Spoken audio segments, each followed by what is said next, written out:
Searing midday heat presses down on the encampment at the Oaks of Mamre. The desert air is stifling and still. But the text of Genesis reveals a detail that is far more uncomfortable. When the mysterious visitor outside confidently announces to Abraham, he allows the joke to be on the deadness of the human body. The child arrives exactly as promised. The dead womb produces life, and the dusty encampment is suddenly filled with the sound of a crying infant. The waiting is over. But laughter is a deeply complicated sound. It can express profound, redemptive joy.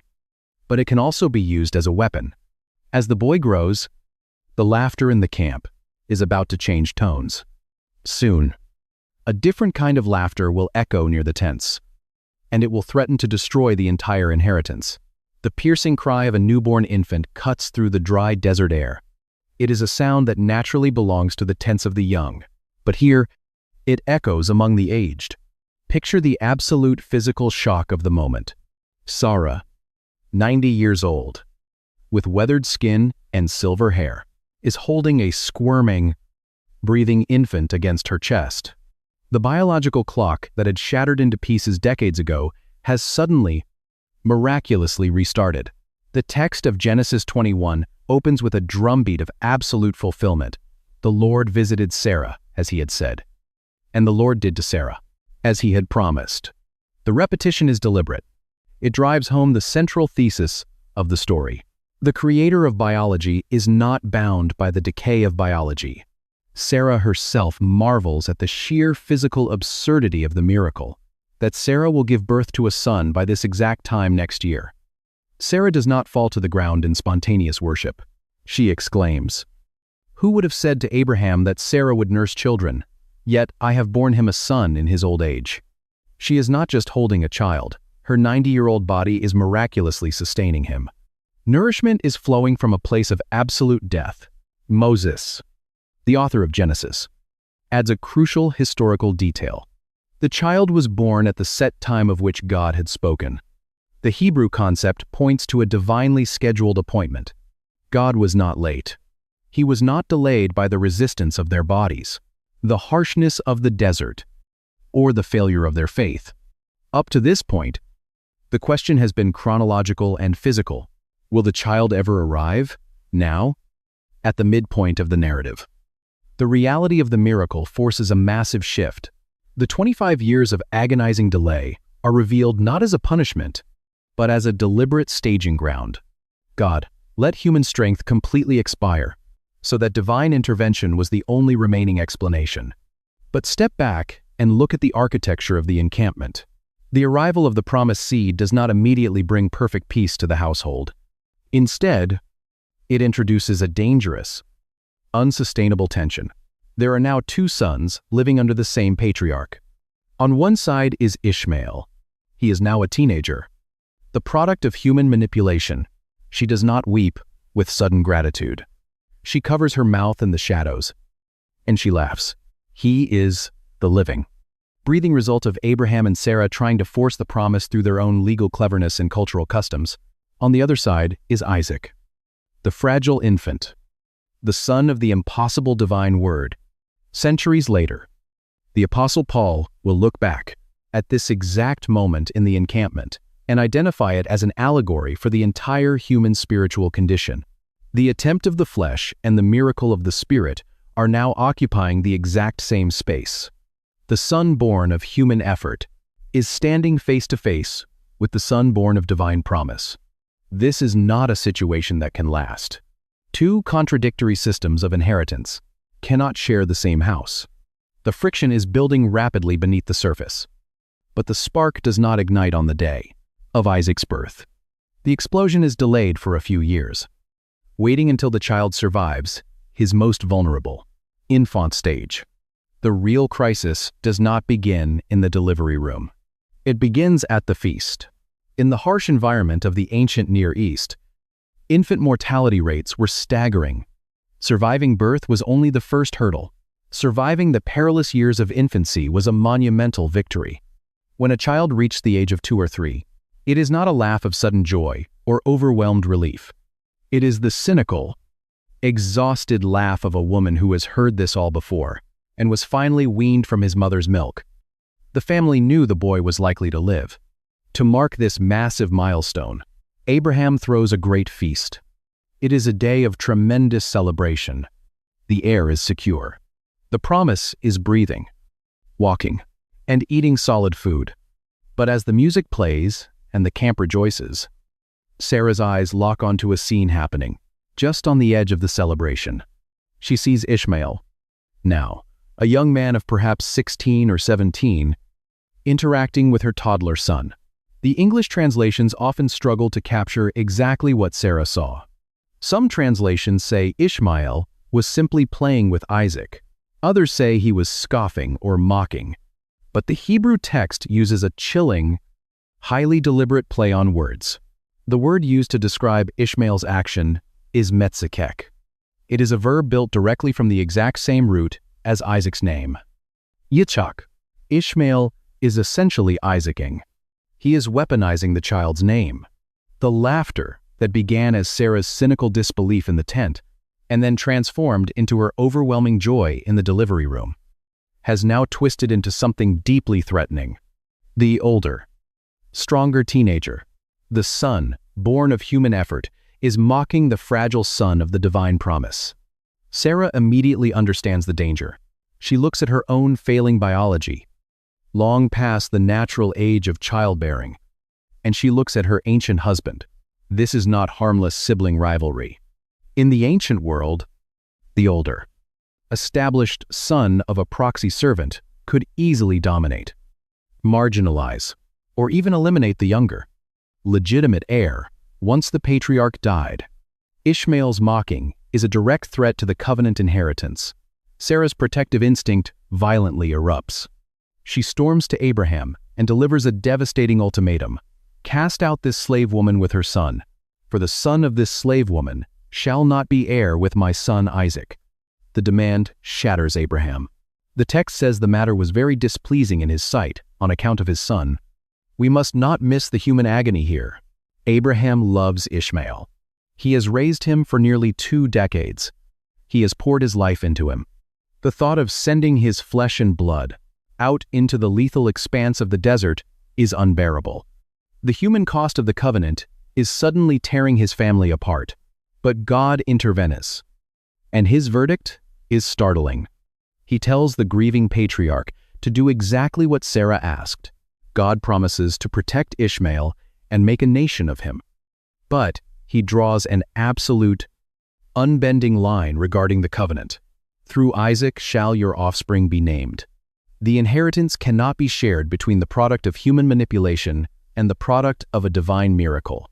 The text explicitly records her quiet, bitter internal monologue, after I am worn out, and my Lord is old. Shall I have pleasure? The flesh and the promise cannot coexist as equals.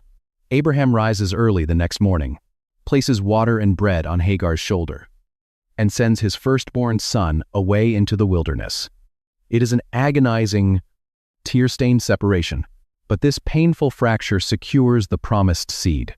And more importantly, it establishes a theological blueprint. God is revealing a pattern of how he works, a pattern that will echo throughout the rest of the Bible. The painful departure of Ishmael into the wilderness establishes a theological rule for the rest of biblical history. The promised inheritance cannot be manufactured by human effort. It must be born from a divine miracle. Isaac is not an isolated anomaly in the book of Genesis. He is a theological prototype.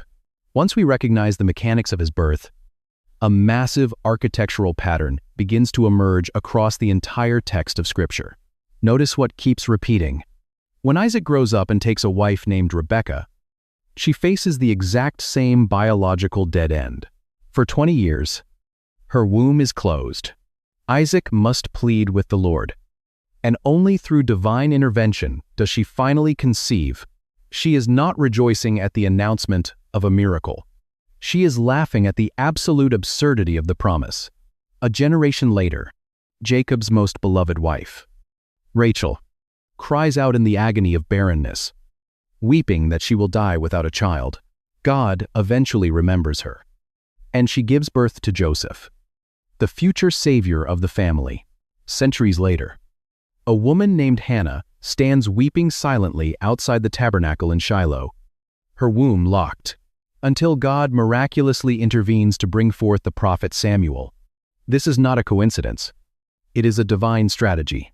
God, repeatedly, intentionally chooses the closed womb, the dead biology, and the impossible situation to bring forth his redemptive leaders. He systematically bypasses human strength. Think about the danger of a naturally fertile patriarchal line. If the promised family simply reproduced through robust, natural vitality, humanity would inevitably take the credit. We would assume that the survival of the covenant was the result of strong genetics, human resilience, and clever planning. By shutting down the biological machinery of the matriarchs, God forces his people to recognize that their future depends exclusively on his unmerited, supernatural intervention. The pattern remains largely dormant for centuries, until it suddenly resurfaces in the New Testament. In the opening chapters of Luke's Gospel, we are introduced to an elderly priest and his wife, Zechariah and Elizabeth. The text explicitly tells us they are barren and advanced in years. In the quiet darkness of her tent, she is actively laughing at God. This singular, hidden reaction shatters the modern illusion of their perfect faith. It is a deliberate, undeniable literary parallel to Abraham and Sarah. God is signaling to the reader that the ancient engine of the miraculous is powering up one final time. From Elizabeth's exhausted biology comes John the Baptist. But God carries the pattern one step further to its absolute theological climax. He moves from the barren womb of an elderly woman to the virgin womb of a young girl named Mary. This is the ultimate escalation. The virgin birth is the final perfection of the Isaac prototype. With Isaac, human capability was entirely exhausted. With Jesus, human biological contribution is removed entirely. The flesh provides nothing. God provides everything. When we step back and look at this vast architectural structure, the story of Isaac becomes much larger than a single family's miracle. It proves that salvation comes entirely by divine intervention, not human capability. God is not desperately trying to fix biological accidents. He is choreographing a story that proves human effort can never manufacture divine redemption. Once this pattern becomes clearly visible, the agonizing delays in our own lives begin to look entirely different. The narrative moves out of the ancient, dusty tents of the patriarchs and presses directly into your own waiting. The grand biblical architecture of the covenant is beautiful to observe from a distance. But living inside the delay is an entirely different experience. The problem is not that the story is difficult to read. The problem is that we constantly sanitize it. When you are the one staring at the ceiling at 2 a.m, waiting for a breakthrough that refuses to arrive, the theology of barrenness does not feel like a divine masterpiece. It feels like a silent, suffocating abandonment. This is where the ancient story of Abraham and Sarah crosses thousands of years and becomes deeply, uncomfortably personal. When God's timeline stretches past our breaking point, the primary temptation is rarely to completely abandon our faith. The temptation is to help God out. We look at our own biological clocks, our shrinking career windows, or our deteriorating circumstances, and we panic. We decide that God is moving too slowly. So we reach for a human mechanism to force the result. We try to manufacture our own Ishmael. And Ishmael is not just an ancient historical figure. It is any solution born from human impatience rather than divine promise. It is the wrong relationship you force into existence because you are terrified of growing old alone. It is the ethical corner you cut to secure a financial future when the legitimate path seems permanently blocked. It is the manipulative, heavy-handed pressure you apply to control a wandering child. It is the frantic, exhausting effort. We often operate under the assumption that God requires pristine, unbroken confidence before he is willing to move on our behalf, to make something happen, because you are secretly convinced that if you do not do it, God is going to let you fail. You might be looking at a situation in your life right now that appears completely dead, a marriage that seems past the point of revival, a calling that has flatlined, a season of grief that offers no apparent exit. You are standing in your own version of Sarah's tent, listening to the promises of Scripture, and you are tempted to laugh a bitter, cynical laugh. The text of Genesis offers a severe, yet deeply loving warning to that exact feeling. God will often allow you to produce an Ishmael. He will permit you to use your own strength, your own money, and your own cultural cleverness to manufacture a result. But the product of your panic will eventually become a source of profound friction in your house. The flesh cannot sustain what only the spirit was meant to build. The solutions we force in the dark always end up mocking the true promise in the light. What are you carrying into your delay? What are you frantically trying to control? If the door has remained locked, if the circumstantial clock has completely run out, carrying the rich scent of roasted calf and freshly baked bread, 3 unexpected strangers rest in the shade of a massive tree. We believe that miracles are a reward for perfect patience. Yet, here, the matriarch of the biblical covenant is quietly mocking the timeline of the Creator. God is not punishing you. He has not forgotten your address. He is deliberately letting your human strength expire. He is systematically stripping away your ability to control the outcome. Why? So that when the breakthrough finally comes, you cannot look at the result and claim you built it yourself. He wants your testimony to be entirely about His unmerited faithfulness, not your exhausting cleverness. The intense pressure you feel right now is simply the expiration of your own capability. It is the painful, necessary death of your own self-reliance.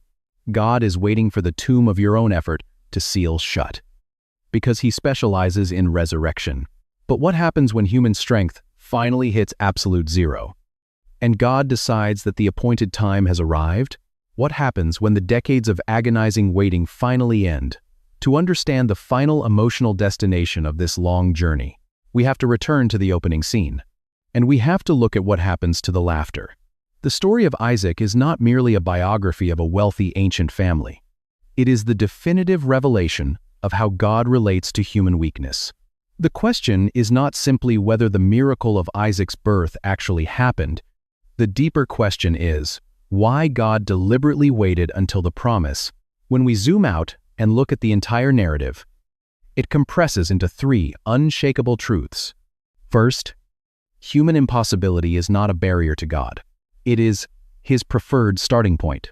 Second, our frantic, panic-driven attempts to force our own solutions will always end up mocking the true inheritance. And third, God's covenant promises do not rely on our perfect, unbroken faith, but entirely on His relentless faithfulness. Ultimately, the ancient miracle of Isaac points far beyond the dusty desert of Canaan. He is the shadow, but the substance is Christ. Centuries later, the true promised seed would arrive, and His entrance into the world would perfectly complete this pattern. Like Isaac, the arrival of Jesus bypassed human capability entirely through the virgin birth. But the parallel goes even deeper. Just as God brought physical life out of the biological deadness of Sarah's womb, He would ultimately bring eternal life out of the absolute deadness of a rock-hewn tomb in Jerusalem. The God who commands life to spring from the impossible did it first, in an ancient encampment, and He did it finally and permanently on Easter morning. The flesh provides nothing. God provides everything, which brings us all the way back to the Oaks of Mamre. Remember, the image that started this journey was biologically impossible before fulfilling it. Furthermore, why would God proceed with a covenant miracle for people who are actively laughing at His word? Think of the elderly woman standing in the shadows, hidden behind the thick, dark fabric of a goat hair tent. She was covering her mouth to hide her bitter, cynical laughter. She was terrified of being exposed, hiding in her shame, convinced her story was over, and quietly mocking the very idea that God could still do something beautiful with her ruined biology. But look at her now. The appointed time has arrived. The impossible promise is a breathing, crying, reality resting against her chest. She steps out from behind the heavy, suffocating fabric of the tent and walks directly into the brilliant light of the midday sun. She is no longer hiding in the darkness. She is no longer terrified. And she is no longer silent. In Genesis 21, the text records her final, triumphant declaration to the world: God has made laughter for me. Everyone who hears will laugh over me. The cynical, exhausted scoff of the shadows has been completely transfigured into the ringing, uncontrollable laughter of pure, redemptive joy. God took the very sound of her profound failure, the exact moment of her deepest theological doubt, and he turned it into the anthem of her salvation. She invites the entire world to look. And why would he choose to permanently memorialize their moment of profound doubt in the child's very name, at her impossible life, and laugh with her? If you are sitting in the shadows today, quietly doubting the timeline of God, or secretly mocking the idea that he can still bring life out of your dead situation, do not abandon the promise. Your delay is not a denial. Stop trying to manufacture your own rescue. Let your own strength expire, and trust the God who holds the appointed time. Because when the waiting finally ends, he will take your deepest doubt, and he will turn it into laughter.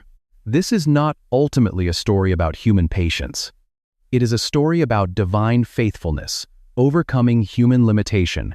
The familiar interpretation is not entirely wrong.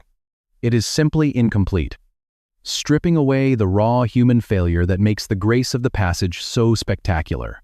God does not cancel his covenant because of her cynical laughter. He does not withdraw the promise just because she finds it ridiculous.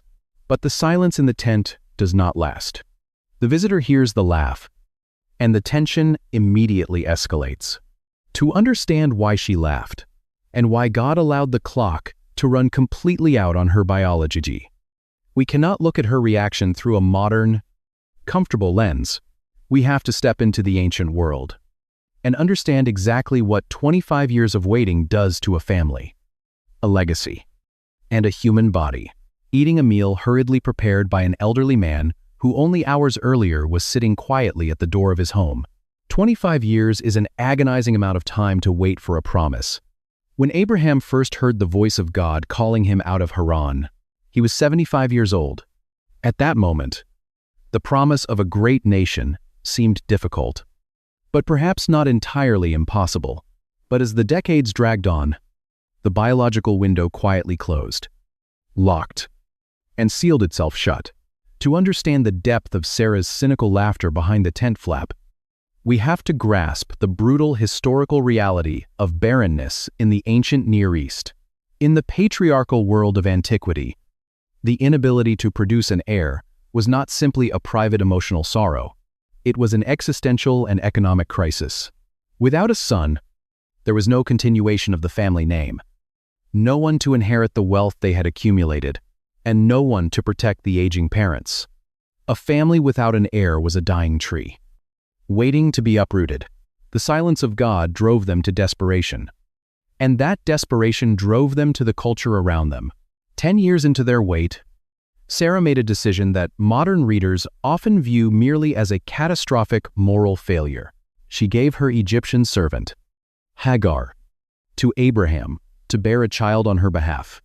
But archaeological discoveries, such as the ancient Nuzi tablets, but the true tension of this ancient scene is not unfolding out in the open, under the branches. It is happening in the shadows, just out of sight, found in modern-day Iraq.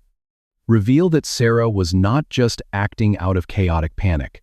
She was following the standard legal customs of her day. Ancient Mesopotamian marriage contracts explicitly stated that if a wife could not bear children, she was expected to provide a proxy, a servant to produce a legal heir for her husband. Sarah was not simply giving up on God. She was trying to help him out. She looked at the delayed promise, determined that God was moving too slowly, and reached for a human mechanism to force the divine outcome.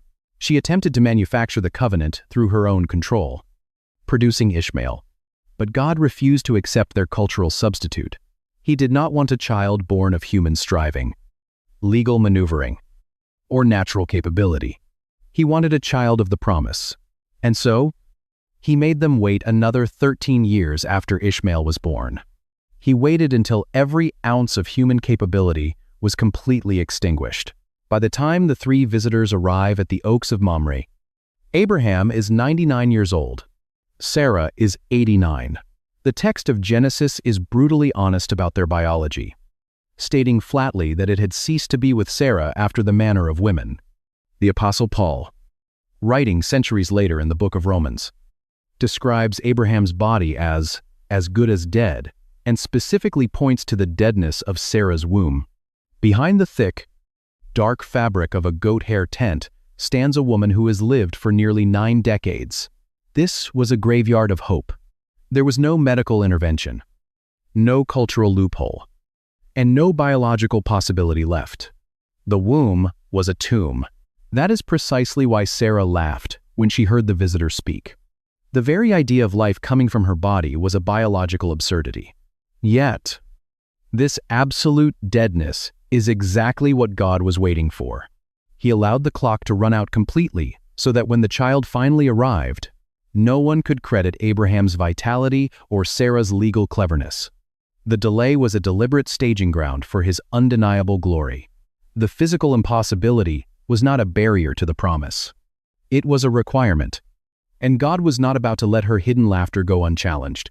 The silence inside the goat hair tent is suddenly shattered. The visitor sitting under the Oaks of Mamre, now explicitly identified in the text as the Lord himself, does not ignore the cynical reaction. He speaks to Abraham, but his words pierce straight through the heavy fabric of the tent, directly into the shadows where Sarah is hiding. Why did Sarah laugh and say, "Shall I indeed bear a child, now that I am old?" The omniscient guest exposes what was entirely internal. Sarah did not laugh aloud. She laughed to herself. Yet the Lord heard the silent, bitter echo of her disappointment. The tension in the encampment must have been suffocating. Her hands are weathered from years of nomadic travel. Her posture carries the heavy weight of a long life. And she is perfectly still. She is listening. In the ancient Near East, to mock a divine messenger, let alone the Creator, was to invite immediate destruction. Sarah, suddenly gripped by terror, realizes she is completely exposed. She attempts to retreat into a desperate lie. The text records her panicked defense, "I did not laugh," for she was afraid. It is a frail human attempt to hide from the gaze of God, a direct echo of Adam and Eve hiding among the trees in Eden. But God does not allow her to remain hidden in the dark. His response is brief, absolute, and undeniably firm. "No, but you did laugh." This brief exchange is one of the most astonishing moments of grace in the entire book of Genesis. If a modern believer had mocked a divine promise, we would expect immediate disqualification. We often assume God's miracles are strictly transactional, that He only performs the impossible for those who supply the perfect amount of faith. Think about what God does not do in this moment. He does not erupt in anger. He does not revoke the covenant. He does not say, "Because your faith is weak, I will find someone else who will believe me." The promise of God is not fragile. It does not shatter when it collides with human skepticism. Instead, the Lord asks the central question of the entire narrative. Most of us are deeply familiar with the general contours of this story. If you have spent any time in a church, a question that will echo throughout the rest of biblical history: is anything too hard for the Lord? The English translation is profound, but the Hebrew wording carries a richer texture. The word translated as too hard is pala, which means something extraordinary, miraculous, or beyond human capability. The question literally asks, is any word too wonderful for Yahweh? God is challenging the very boundary of what Sarah considers possible. She has defined her reality by the biological limits of her own dead womb. God is defining reality by His own uncreated power. Immediately after confronting her lie, God reiterates the timeline. He does not delay the schedule to give her time to improve her faith. "At the appointed time I will return to you, about this time next year, and Sarah shall have a son." Her doubt cannot derail His determination. He overrides her disbelief with His sovereign will. But the confrontation does not end there. God does not simply brush past her laughter and pretend it never happened. He intends to memorialize it. He weaves her cynical doubt directly into the fulfillment of the promise, leaving them with a permanent reminder of this awkward conversation, hidden inside a single word. When the child is finally born, his very identity will be permanently tied to this exact moment of human failure. You have likely been taught that Abraham and Sarah are the ultimate titans of biblical faith. We are conditioned to picture them as patient, quiet saints. When a child is born in the ancient Near East, the naming is never an afterthought. A name is a prophecy, a declaration of character, or a memorial of the specific circumstances surrounding the birth. For Abraham and Sarah, the choice of a name was taken completely out of their hands. Months before the child was even conceived, God had already mandated exactly what the boy would be called. He would be named Isaac. To an English reader, Isaac is simply a traditional biblical name, often associated with a quiet, obedient patriarch. But the English translation masks a profound, almost uncomfortable irony. The name in Hebrew is Yitzchak. It is not just a static title. It is an active verb. It means, quite literally, he laughs. This name was not assigned because the child was expected to be particularly joyful. It was chosen by God to intentionally memorialize the parents' profound disbelief. The cynical laughter of Sarah in the shadows of the tent, in Genesis 18, was not an isolated incident. One chapter earlier, in Genesis 17, when God first revealed the specific timeline to Abraham, the patriarch's reaction was identical. The text states that Abraham fell on his face and laughed, asking himself how a 100-year-old man and a 90-year-old woman could possibly produce a child. Both husband and wife heard the impossible promise of God, and both responded with the exact same sound of physical mockery, heroically enduring decades of barrenness with perfect, unwavering trust. We assume they held firmly to God's promise year after year, never doubting that an heir would eventually arrive. Imagine the psychological weight of this reality for the rest of their lives. Every time Abraham called his son to walk with him, he was crying out, across the desert. He laughs. Every time Sarah searched for the boy among the tents, she called out. He laughs. They could never speak the name of their miracle without simultaneously confessing their own historical failure. God commanded them to wear their doubt permanently. He bound the memory of their cynical disbelief to the very breathing reality of their greatest blessing. But here is the extraordinary beauty of God's redemptive nature.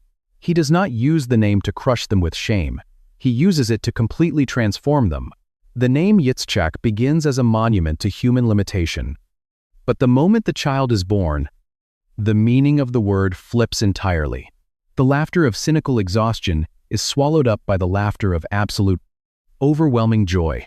God takes the weakest, most embarrassing moment of their faith and redeems it, turning their cynical scoff into the very title of his fulfilled promise. This is a theology of grace, hidden in plain sight. Human beings spend massive amounts of energy trying to hide our failures, our doubts, and the times we quietly scoffed at God's timing. God does not hide them. He brings them into the open, transforms their meaning, and uses them as the foundation for his most undeniable miracles.